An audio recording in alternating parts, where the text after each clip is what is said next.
Good evening. The pre-summit is over.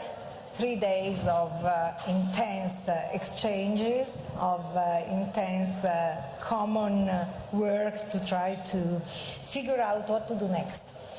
What we will try to do in this bunch of minutes is to tell everybody out there, those who weren't in the room, the sense of what was going on and what kind of future are we shaping, what is taking us to the summit, and which are the key issues at stake. We have here Professor Jeffrey Sachs, Director of the Center for Sustainable Development of Columbia University. Close to him, there is Yugratna Srivastava, Youth Constituency Focal Point, and she spoke quite a lot, and she was vocal these days, and we appreciated that very much. Sandrine Dixson-Declève, who's co-chair of the UN System Summit, UN Food System Summit, and out there, we just had him on the stage till now, Jeff Koinange, who's a TV personality, an anchor who's coming from Kenya, and he has a story to tell us and a lot to really make us understand.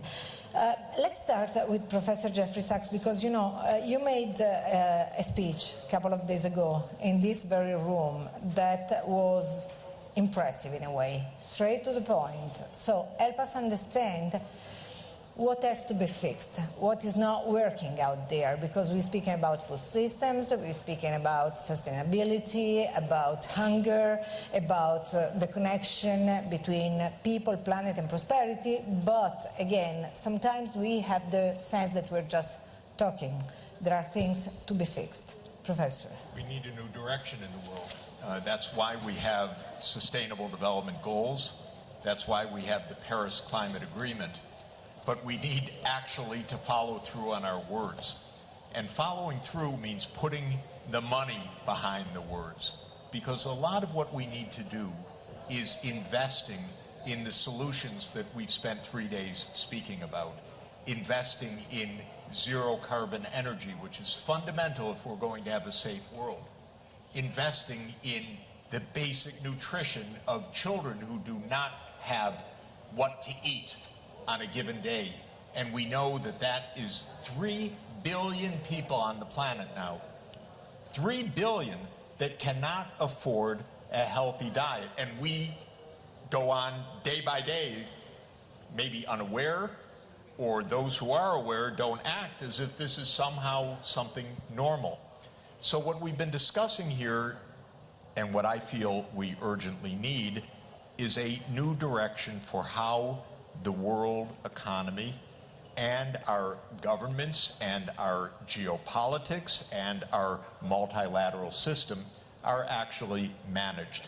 And my point is that that's not utopian, it's not dreaming of the perfect world, it's a change of course for global safety. And the COP26 coming up, and which is on climate, and COP15, which is on biodiversity, and this UN Food System Summit, 3 major summits in a row, are occurring in the midst of the COVID-19 pandemic, which should tell us things are not working right. We need a new direction. We heard excellent arguments about what to do. I'm an economist, so I'm always interested in who's going to pay, where's the money going to come from.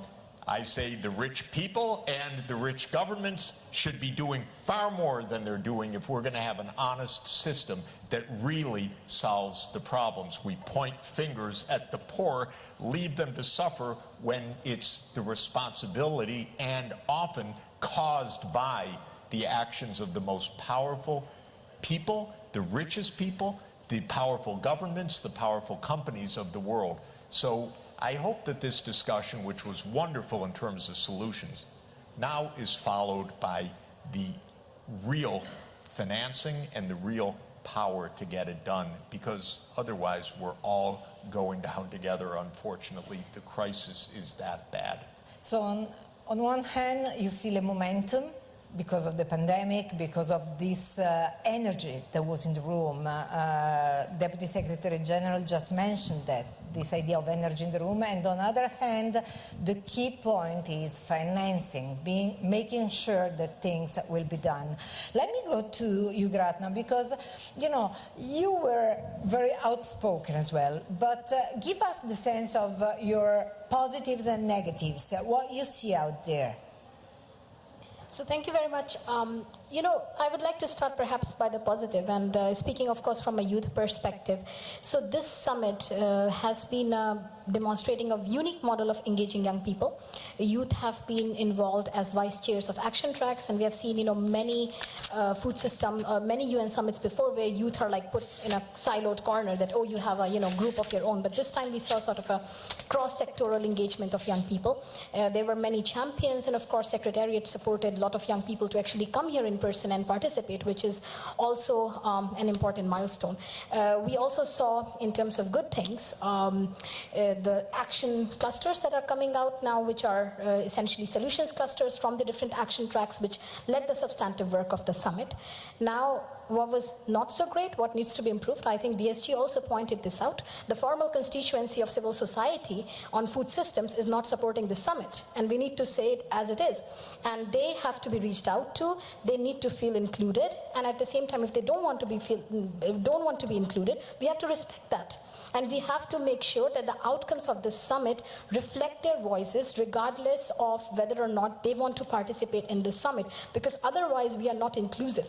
UN cannot be inclusive by bringing people to the UN. UN also has to go out there to the people to engage them and bring them or listen to them. And I think that is the biggest, in terms of what needs to be changed and acknowledged. Of course, there has been a parallel pre-summit that has been going on, and it's important to acknowledge what are the outcomes coming from those parallel summit, and in the spirit of, including civil society. Finally, I would like to say, yes, of course, the rich governments have to step up. The rich countries have to step up. Those that are polluting have to pay. But let us not create the narrative that the poor or the vulnerable are victims, because they're also resilient, right? Women are resilient, young people are resilient. And I'm sorry, Mr. Sachs, I don't think we need to strengthen G20. Of course, it's a great idea to do so, but I think we need to strengthen the AU. We need to strengthen the G77, perhaps the coalition of island states. And the power structures should not be seen as a space that, only if you're accepted by G20 that you are legitimate. No. Privilege does not give and power does not yield. So we need to respect and honor the countries and their coalitions as they are and bring them to the process. For including everyone, we have the United Nations. So multilateralism is about everyone, not about, few blocks, countries. Someone left EU now, maybe someone leaves G20. So are these inclusive models? The only inclusive model that we have as of now is United Nations, which is sort of universal in its membership, and I think we need to strengthen that. Thank you. I think that Professor Sachs was referring to the kind of proposal you were doing the other day, enlarging G20 to G21, imagining that in some ways Africa was in. So please react to that. Just to add, I wake up every morning and go to sleep every evening working for the United Nations. So I've done that on my commitment for 21 straight years. I agree with you. That's important. The G20 happens to be an important venue where finance is discussed. And my proposal, just to be clear so everybody hears it, is that the African Union, which represents 1.4 billion people, should have a seat at the table and be part of a new G21. And I strongly stand by that, because this is a way to make sure that we create an international financial system that works for everybody. It's not a substitute for the United Nations, but it is a proposal to make a better, fairer, and more sustainable world. Sandrine, you worked for a long time trying to put together coalitions, and now you're working a lot with the green business just to make it acceptable in some ways. So do you read this positive moment as well that was issued by Jeffrey Sachs? You see something positive happening out there. Can we trust what's going on in the industry sector or not? So I'll come to industry in a second, but actually I've been working to bridge the gap between policy and industry and civil society for most of my career. Which is a precondition. Absolutely. There's good industry and there's bad industry, just like there's good people and there are bad people. And I wake up every morning not working for the UN. I wake up every morning working for people, planet, and prosperity. That's my aim. And that means that actually if the UN does not respond to the needs of people, planet, and prosperity, or any of the power games that we see in government, then we are doing something wrong. As the co-chair of the Club of Rome, who already 50 years ago, here in Rome, decided that we needed to place a value on what matters, post-COVID, I think what we really need to do is reflect, all of us, what is most essential. Food is most essential for all of us, as is the access to health care, as is the working and the ensuring that actually people can thrive and survive, because they will be hit by future tipping points, which are making our food systems not resilient. So to come to your point on industry, I believe that it is only the industry that is truly thinking about people, planet, and prosperity that is an industry that we need to continue to collaborate with. The Action Track chairs like myself have been working for the last months to try to ensure that we bring in real innovation across the system. Part of that is industry. Part of that is systems change.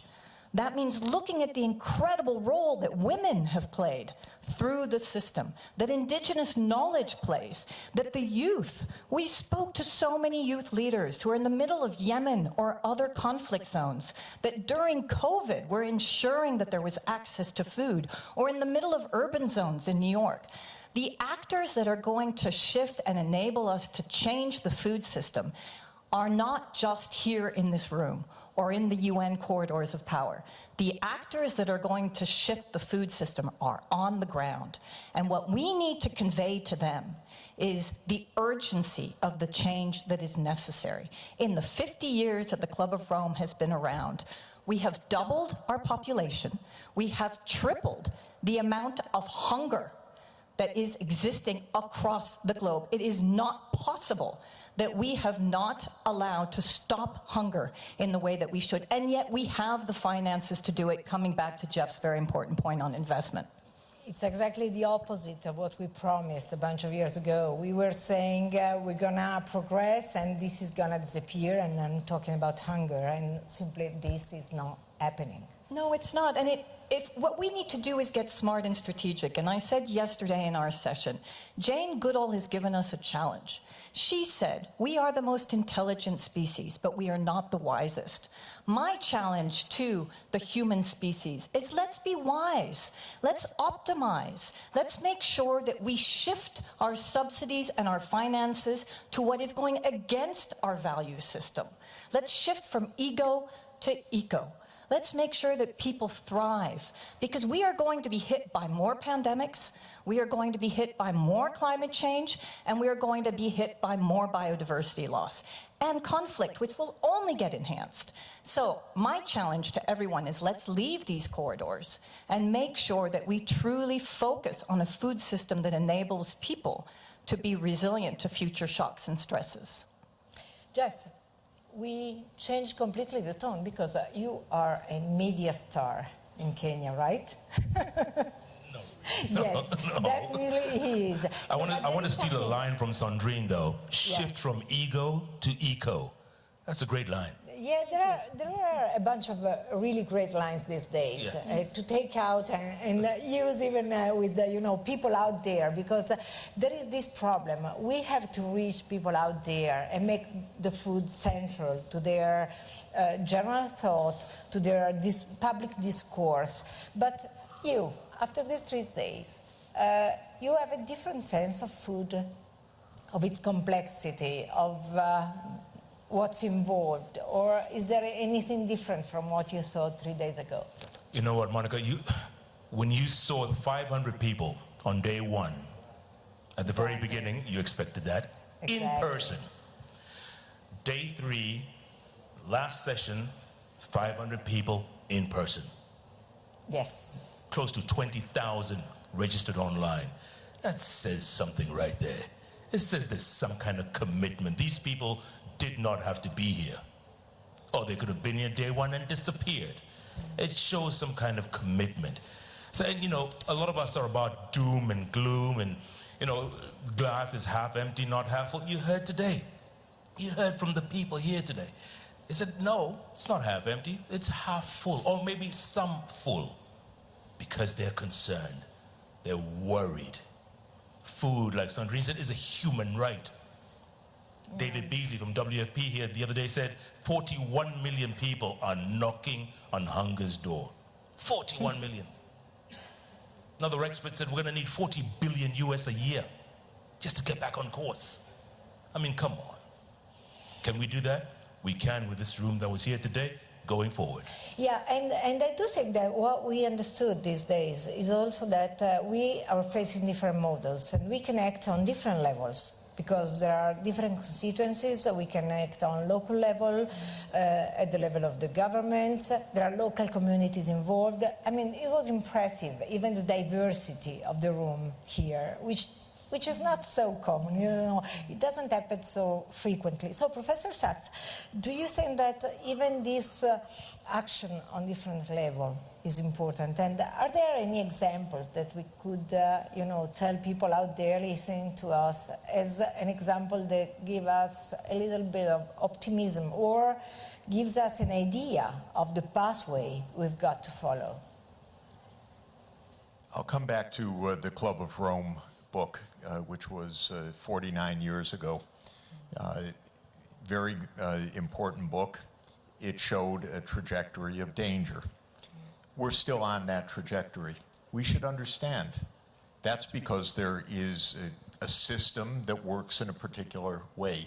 So you have to diagnose, why is it, despite all of the nice words, all of the meetings, all of the hundreds or thousands of conferences, that we're still in the situation we are, only worse?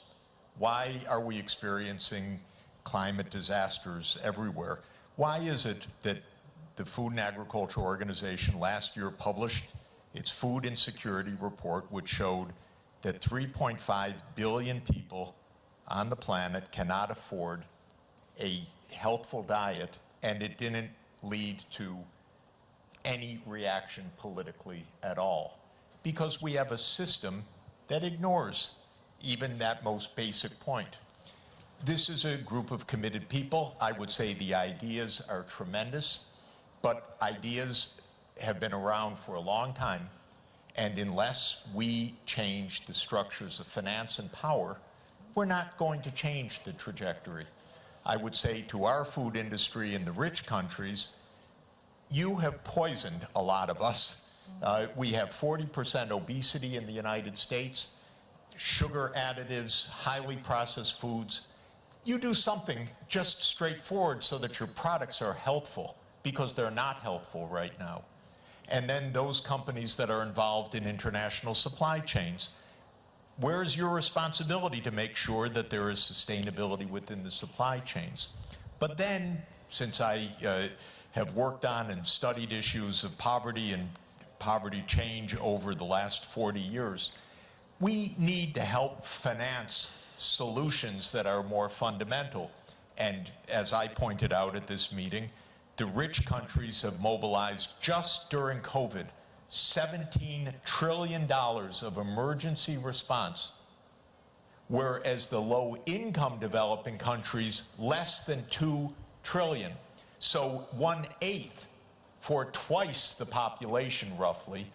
This means that poor people can't get by. And the rich countries, when they appropriated $17 trillion of emergency support, didn't give a cent to the rest of the world. It was all for them. This is the system that we need to change. It's not that we can't do it. The ideas were tremendous. We didn't have scientific debates in the last 3 days because the science is clear. The pathways are clear. The solutions are clear. But you can't implement solutions without the material base to do it, without the financing, without the incomes. Poor people can't just be told, have a healthy diet, and out of somehow the will, they have a healthy diet when it's beyond their means. Absolutely. Which is what the FAO said. So we just need to get serious If we did, I happen to know because I do the numbers for a living, we could easily afford to not only end the hunger in the headline, but to end the poor diets and the poor nutrition and the fact that more than 3 billion people can't afford the micronutrients. This is not even costly from the point of view of outright dollars, and from the savings of goodwill and human beings and future lives, the returns are unimaginably large. But we have a system. It's a system of power. Rich people don't like to pay taxes. Corporations don't like to pay taxes. Let's be serious. Even now there's a proposal in the G20, a good proposal. Every company pays a minimum tax. Where are the drug companies? They're lobbying the US government. Oh my God, don't make us pay a minimum tax. These billionaires, it's outrageous. So this is what's really at issue, the system. And we need a different approach. And if we're honest, if we follow through on the logic, and if we put our money behind the objectives, we can succeed. Sandrine, you wanted Yeah, I to just want jump to into build, the because I conversation. so agree with Jeff, and let's build on the billionaire analogy, right? We've got a testosterone 10-minute mission to space that's going on right now, and it is testosterone induced between 3 men who have all decided that they're going to get to space first, and yet we have people going hungry every single day, and we heard today, every 5 minutes. What the heck are we doing here? So my point would be this. I mean, shift our military budgets. Shift the subsidies that are going to industrialize production of food, which is not servicing, exactly as Jeff said, the people, but making them sick, which is even costing our economies more. Make the billionaires pay some taxes. Make the billionaires pay some taxes, which the G8 is starting to push. It's as easy as that. The question is, where is the political will? And so my stress test now for policymakers is, this is no longer just about short-term policymaking. This is about survival. We have a decade of action. We have 9 harvests to make a difference. This is about a planet shot, not a moonshot. A moonshot for 10 minutes of glory instead of the survival of people on this planet and the survival of all species equally. Because the planet will survive without us. I want to follow up on the testosterone analysis, which I think is completely correct. Yeah, and by the way, you were mentioning that the other day. And I just want to say another quick solution is put the women in charge of everything. Thank you very much. No, I was Thank gonna say- you. But quite Thank you. Put youth in charge of everything. Quite seriously, Thank you. if you look country by country, the women leaders have so completely outperformed the men leaders on COVID. Absolutely. Because the women understand it's a disease. Let's not get sick. This is women, children. They don't go crazy like Trump, Bolsonaro, other people. They do go. Those are crazy people who are putting whole countries at risk. Whereas the women, Jacinda Ardern in New Zealand, the prime ministers of Denmark, of Finland, of Iceland, of Norway, keep this under control. This is good behavior. So if we could follow up your logic, which is perfect, it applies in general. Put the women in charge. Let the men go to the moon or whatever they want to do, but the women will solve it. Can I add to that? Yeah, go This ahead. summit right here. Yeah. Deputy UN Secretary General. There you are. Special Envoy. Absolutely. All women led. From the front. Yeah. So you're making a lot of sense that we It's should have true. put them in charge a long time ago. This planet would be a different place. And Lucky you've that got they the let right 2 people in Jeffreys the on the right panel here. That's fine anyway, but let me add something on this point, because, you know, most of the time when you speak about, you know, planet, prosperity, hunger, people tend to say, hey, but that's so big, that's so complicated, there's no way out. Hey, pandemic gave us a lesson. Absolutely. In 1 year, we developed a vaccine, which is a huge effort, and science has the answer. So once you've got the financial will, once you've got the political will, science will follow, and the solutions are there. By the way, Ugratna, women and young people. because young people is another key element of this story. When I heard you the other day out there, and I couldn't see you because you were on the other side of the podium here, you had an energy and you were able to point out the key elements. So young people in the process. Thank you. I would just react to what was being said, put women in charge, of course, put young people in charge. Why are in the UN system, young people, you look at program description, you need a youth program officer. You need 12 years of working experience to become a youth program officer in the UN. That too is a P4 or P3 position. That just doesn't work. You're putting 50-year-old people, 60-year-old people to run the youth programs in the we UN. are all leaving the room, that's fine. No, I'm just kidding. That needs to change. Very important. There needs to be less eligibility requirements. There need to be flexible eligibility requirements for young people to take higher positions in the UN, whether that includes the position of ASG or the USG, create multiple USGs for youth, strengthen the Office of Secretary General's Youth Envoy. Why is she a P staff, for example? Why is that not a higher staff? I think we need to introduce those structural changes in the UN when it comes to accommodating people that are young, people that are under 30, under 35. Speaking on good examples, like you mentioned, I think there are many good examples that can be pointed in the UN system. If you look at the Rio Conventions, all three of them have mechanisms to engage youth, what we call youth constituencies or youth engagement mechanisms. Some of them are also here. UNIA has a process to engage young people through the Children and Youth Major Group, so does High Level Political Forum recently. I mean, there have also been upcoming processes, whether that was SG creating a youth advisory group on climate change, which also, you know, regardless of how it was put together, is a milestone because it's a group that advises, you know, in that sense, Secretary General on those topics. However, this is not enough because young people still are viewed as something that, you know, you can tick box, that, oh, you have a young person in the panel. I would also say, you know, just before this panel, we had these three heads of agencies from the Rome-based agencies telling about how we need to transform the future. Why don't you have three youth with them? Young people should be telling with the heads of the UN agencies on how they want to transform, you know, for example, their future. So a lot needs to be done. There are also good examples when, again, it comes to, if you look at the model of the UN decade on ecosystem restoration.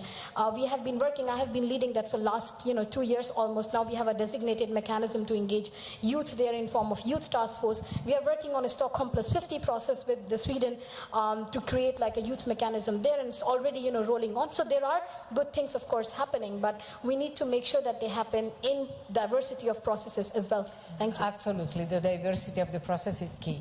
Yeah, Sandrine. I just wanted to build on that because I've just finished a book actually with 2 young people, and it's an intergenerational dialogue. And I fundamentally don't believe we should have old, young, or any type of people earmarked. I think we need to have all of us. It needs to be multidisciplinary, multicolored, multi-generational. And the reason I say that is because the exchange, for me, was incredibly deep in the sense that there is also a huge sense of responsibility of the youth. And they should not carry all of that themselves. I firmly believe that we must work together. And together means exactly as you've just said, no tokenism. It means truly engaging in the way in which we move forward. And you mentioned science. Science and technology will play a fundamental role, but I also work in the climate space. And I am a bit fed up of hearing that it is only technology that's going to save us. Technology has not saved us for the last 50 years. It's coming back to Jeff's point. It's vision. It's ensuring that we shift the systems back to what matters. It's coming back to what is fundamental and essential for people. There is a huge malaise in the economy. People are not happy. We have the first generation that is making less than its parents. We have the first generation that has the highest rate of suicide and mental illness, as well as obesity, diabetes, and not even having access to food. Don't tell me that the economies that we have built on neoliberal principles, have given us what we need for prosperity and for people to thrive on this planet. there's a lot to be fixed out there. Jeff Koinangi, help me with the wrap-up of this discussion. It's over, we're going, but there is something, maybe another missing element. We're media people. What we tell to people, the way we build stories, the way we raise awareness, we are part of it.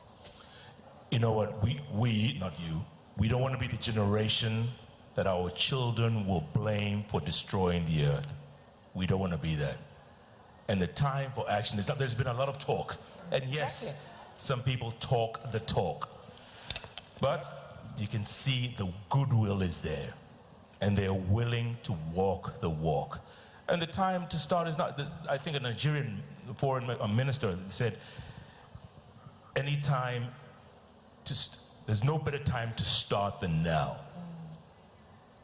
And now means now. It's not tomorrow, it's not next week, it's not next year, it's not the next pandemic. Now is now. Enough time for talk. Thank you, thank you, thank you, everybody. Thanks for this last effort, but it was worth it because we're discussing our future. Our future is at stake. So thank you very much, and see you in New York. Wonderful.